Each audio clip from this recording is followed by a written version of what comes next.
नमस्कार. महाराष्ट्र लाईव्ह मध्ये आपलं स्वागत. मी रेश्मा फडतरे. तळेगाव दाभाडे येथील स्टेशन तळ्यावर अर्थवॉच इंडिया, वन्यजीव रक्षक मावळ संस्था व रोटरी क्लब ऑफ मावळच्या संयुक्त विद्यमाने फ्लोटिंग फ्लोरिकल्चर हा प्रकल्प राबविण्यात आला. फ्लोटिंग फ्लोरिकल्चर या प्रकल्पाचे 2 स्ट्रक्चर तळ्यात सोडण्यात आले.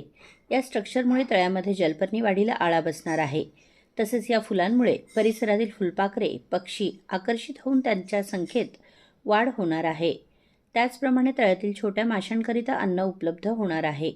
या फ्लोटिंग फ्लोरिकल्चर प्रकल्पामुळे तळ्यातील पाणी स्वच्छ राहण्यास मदत होणार असल्याचं वन्यजीव रक्षक मावळचे संस्थापक व रोटरी क्लब ऑफ मावळचे environment director Rotarian Nilesh Garade यांनी सांगितले.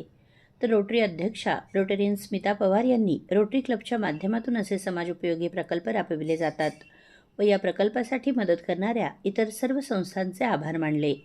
तर सेक्रेटरी रोटेरियन रेश्मा फडतरे यांनी पर्यावरणाच्या संवर्धनासाठी रोटरीच्या माध्यमातून आगामी काळात स्टेशन येथील तळ्यासोबतच गाव तळ्यातही असा प्रकल्प राबविण्याचा मानस व्यक्त केला. याप्रसंगी रोटरी क्लब ऑफ मावळचे माजी अध्यक्ष दीपक चव्हाण, सुनील पवार, संचालक अशोक चव्हाण, राहुल काकडे, शीतल काकडे, सर्जेस पाटील, तन्मय टिकेकर, दर्शना शर्मा, नेहा गराडे, पल्लवी भेगडे, अनिश गराडे यांच्यासह वन्यजीव रक्षक मावळ संस्थेचे सदस्य उपस्थित होते. आपल्या परिसरातील घडामोडी जाणून घेण्यासाठी महाराष्ट्र लाईव्ह सबस्क्राईब करा व बेल आयकॉन प्रेस करायला विसरू नका. धन्यवाद.